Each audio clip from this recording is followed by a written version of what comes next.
Donald Trump claims that the war has already been won under his leadership, but intelligence reports from his own spy agencies paint a different picture. Operation Epic Fury! You know, you can only do, and we've won. Let me tell you, we've won. You know, you never like to say too early you won. We won. We won the bet. In the first hour, it was over. An awkward truth is now confronting Washington. Despite reports of Ayatollah Khamenei's death, the Iranian regime remains unbroken. As Iran launches what it calls the 40th wave of attacks against Israel, Trump doubles down on his assertion that he had won the war within the very first hour of the offensive. Is Trump fooling the American public? While he boasts of a swift and decisive victory, he simultaneously insists that the U.S. cannot afford to leave Iran too early, hinting at a lingering, open-ended presence in the region. The U.S. government has reportedly been hit by a shocking piece of intelligence in the midst of its raging war with Iran, a revelation that could reshape Washington's entire wartime strategy. According to new U.S. intelligence findings, Iran's ruling government is currently not at any serious risk of collapse, despite heavy military pressure and global sanctions. The intelligence, first reported by Reuters on March 12 and cited by the Israeli daily Jerusalem Post, highlights fresh details emerging from sources with direct knowledge of the developments. A multitude of intelligence reports are now converging on a single conclusion, providing what officials describe as a consistent analysis that the Iranian government remains stable and intact. Sources familiar with these assessments say that Iran's leadership continues to retain control over the Iranian public, showing little sign of the internal fragmentation many in Washington had hoped for. Meanwhile, President Trump has been reportedly pushing behind the scenes to influence who should take charge in Iran following the death of Supreme Leader Ayatollah Ali Khamenei. That death, according to U.S. and Israeli claims, came during a joint strike on February 28, a historic operation aimed at crippling Iran's command structure.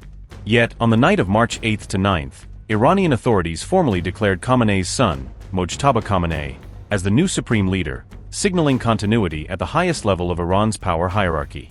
Israeli officials, however, caution that there's still no certainty this ongoing war will bring about the collapse of Iran's government, a sobering assessment carried by multiple reports. At the same time, sources told Reuters that the situation on the ground remains fluid, with rapidly changing battle dynamics that could alter the outcome at any moment.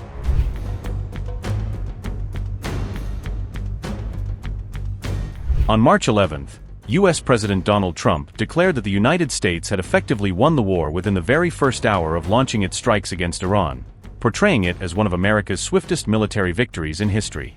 Just days after promising that the war would be over soon, Trump added that the U.S. would not be leaving the battlefield too early, signaling a longer military presence than initially expected.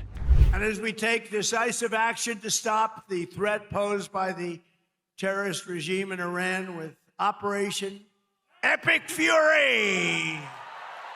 Is that a great name? Well, it's only good if you win. You know, you can only do. And we've won. Let me tell you, we've won. You know, you never like to say too early you won. We won. We won the bet. In the first hour, it was over. So we have in this company 2,600 employees.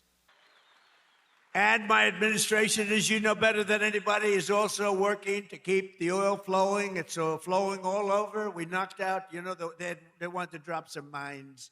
Very friendly people, mines, so boats blow up. And we knocked out as of, you know, every hour I have to change because they knock them out so fast. I've never seen anything. Think of it. They knocked out 54 ships in 2 days, and they're real ships. In fact, I got angry at my people. I said, are they any good? Yeah, they're warships. I said, why the hell did we kill them? Why didn't we just capture them and use them in our Navy? They said they wouldn't have qualified for that. I'll tell you, and it looked like we weren't going to come back. Now we have the hottest country. But we knocked out 58 naval ships. We knocked out their Navy, okay? Let's put it that way. But they also knocked out the mine layers. They call them mine layers. They put mines in the water. Lovely job. Isn't that nice? Blow up ships. And we knocked out 31 of them. And thanks to the record-setting tax cuts that we passed in the great, big, beautiful bill, biggest tax cuts in the history of our country, tax cuts. They'll all be gone. By the time I'm finished speaking, they'll be gone. These people work very fast. But I'm pleased to report that Earlier today, the International Energy Agency agreed to coordinate the release of a record 400 million barrels of oil from various national petroleum reserves around the world, which will substantially reduce the oil prices as we end this threat to America and this threat to the world. We don't want to leave early, do we? We got to finish the job, right? Over the past 11 days, our military has virtually destroyed Iran. Tough country. Their air force is gone, totally gone. That took the better part of about 3 hours. They no longer have radar. They don't have anti-aircraft equipment. They don't have anything. Their missiles are down 90%. Their drones are down 85%. We're blowing up the factories where they're made left and right.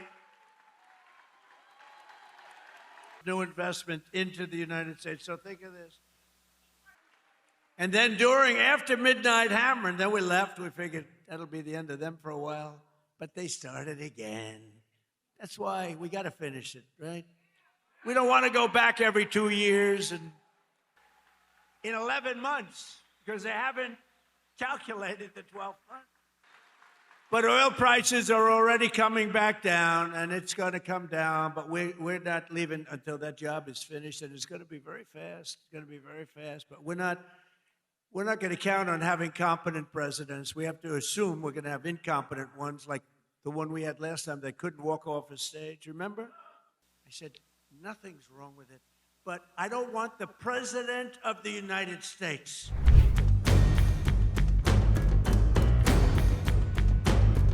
But despite Trump's bold claim of victory, Iran shows no sign of backing down, continuing to unleash waves of missiles and drone attacks against Israeli targets and U.S.-linked assets across the region. Tehran announced that it had carried out the 40th wave of its ongoing Operation True Promise 4 on the night of March 11th and 12th, describing it as one of the most extensive barrages since the conflict began. According to the Iranian Revolutionary Guard Corps, or IRGC, the strikes included Qadr, Ahmad, Khaybar Shikan, and Fatah missiles, each deployed with the aim of overwhelming Israel's multi-layered air defense systems. Iran claimed the overnight operation lasted nearly 5 hours, hitting more than 50 strategic sites across Israel, from military radar stations to weapons depots and air bases.